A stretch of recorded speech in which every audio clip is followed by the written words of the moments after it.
2 Samuel chapter 21. The Gibeonites avenged. During the reign of David, there was a famine for 3 successive years. So David sought the face of the Lord. The Lord said, "It is on account of Saul and his blood-stained house. It is because he put the Gibeonites to death." The king summoned the Gibeonites and spoke to them. Now the Gibeonites were not a part of Israel, but were survivors of the Amorites. The Israelites had sworn to spare them, but Saul, in his zeal for Israel and Judah, had tried to annihilate them. David asked the Gibeonites, "What shall I do for you?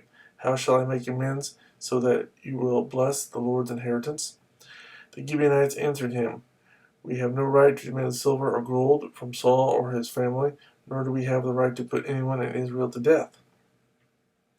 "What do you want me to do for you?" David asked.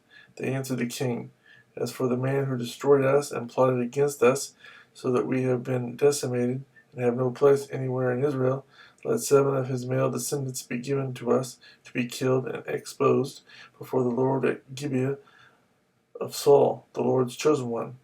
So the king said, "I will give them to you."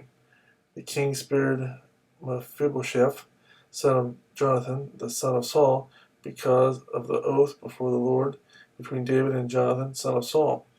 But the king took Armoni and Mephibosheth, the 2 sons of Ai's daughter Rizpah, whom she had borne to Saul, together with the 5 sons of Saul's daughter Merab, who she had borne to Adriel, son of Barzillai, the Maholathite. He handed them over to the Gibeonites, who killed and exposed them on a hill before the Lord. All 7 of them fell together. They were put to death during the first days of the harvest, just as the barley harvest was beginning. Rizpah, daughter of Aiah, took sackcloth and spread it out for herself on a rock from the beginning of the harvest till the rain poured down from the heavens on the bodies. She did not let the birds of the air touch them by day, or the wild animals by night. When David was told what Ai's daughter Rizpah, Saul's concubine, had done, he went and took the bones of Saul and his son Jonathan from the citizens of Jabesh Gilead. They had taken them secretly from the public square at Beth-shan, where the Philistines had hung them after they struck Saul down on Gilboa.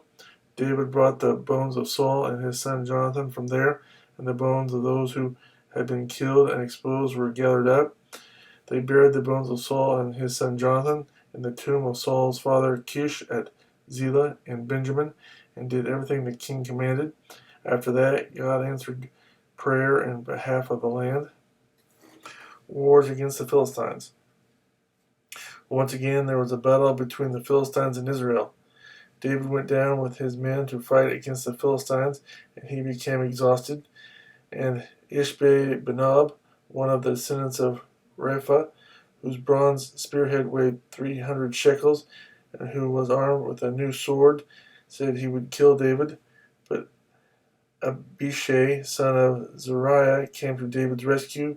He struck the Philistine down and killed him.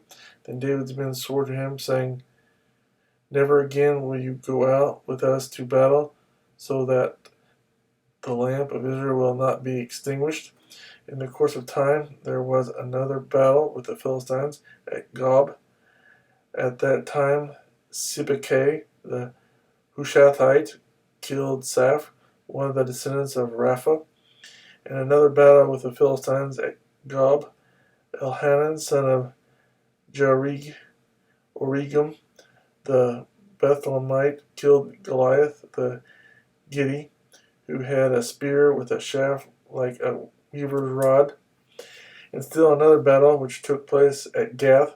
There was a huge man with 6 fingers on each hand and 6 toes on each foot, 24 in all. He also was descended from Rapha. When he taunted Israel's Jonathan, son of Shemiah, David's brother, killed him. These 4 were descendants of Rapha and Gath, and they fell at the hands of David and his men.